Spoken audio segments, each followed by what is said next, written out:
حدیث کې راځي یو کلمه ده وې دا چې څوک یو واري ووایي یو وار نو الله رب العزت اقا آن کې یو فرشته ته حکم وکړي 100 لاکه نیکۍ د په عملنامه کې ولیکي 100 لاکه نیکۍ هسې دغه کلمه چې یو سړی 15 پیري ووایي څو نیکۍ به وله ولیکي هلکه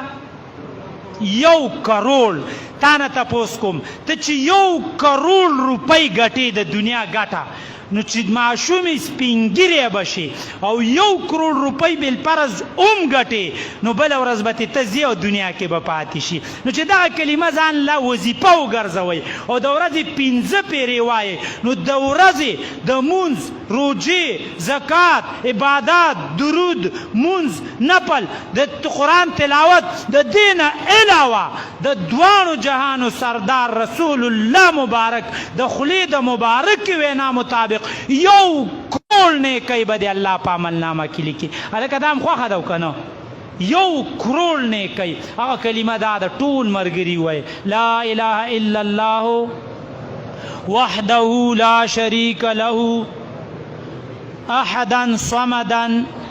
لم یلد ولم یولد ولم یکن له کفوا احد دا د ښکلي او مبارک پیغمبر وینا ده چې یو وارې څوک ووایي د جمعې د مونځ اجر به الله ځان له درکړي د راتلو د یو قدم اجر به الله ځان له درکړي که دې یاده کړه بیا دې ویله نو دا دې نوره ګټه شوه که نه انشاءالله زما دا عقیده او ایمان دی نن د جمعې د مونځ نه چې کم کسان ځي کور ته 100 لاکه نیکۍ به الله د دوی په عملنامه کې لیکلي دا د رسول الله مبارک وینا ده او زمونږ ایمان دی او یو حدیث کې راځي یو درود شریف دی ډېرو ملګرو ته یادم دی وایي دا چې رسول الله مبارک فرمایي چې یو وارې څوک ووایي او بیا فرشتې به یو میاشت د دې په اجر باندې لګی د دې اجر به په یو میاشت کې ولیکلی شي یو میاشت چې فرشتې تاله لیکلو کې د دنیا رډسټرې به یې ډکې کړي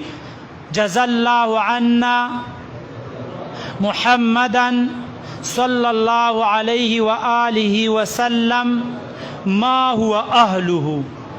دا یو وارې اوس مونږ ووي او انشاءالله اوس د هر یو کس دپاره او بیا فرشتې لګیا شي اوس د دې اجر به لیکي یو میاشته پورې به د دې اجر لیکي او ملګرو دا ځان له وظیفه هم مقرر کوي نور هم د دې نه علاوه ذکر اذکار کوئ 2 ورځې ژوند دی قسم په الله دا دنیا او د دنیا دا محبت چې زمونږ زړه ته څونه کوشوی دی دا ګوره ډېر غیر مناسب دی او ذکر اذکار کوئ که مونږ تاسو ذکر کوو که نه کوو د دین خدمت کوو که نه کوو د انوار به راخجي او داسې به پرېوځي او مرګ به یو ورځ راشي او د دنیا دا هر څه به پاتې شي د دنیا دا ټول زیب او زینت به پاتې شي الله دې په دا څو ماتو ګړو خبرو او علما او بیا تاسو ټولو ملګرو ته د عمل کولو توفیق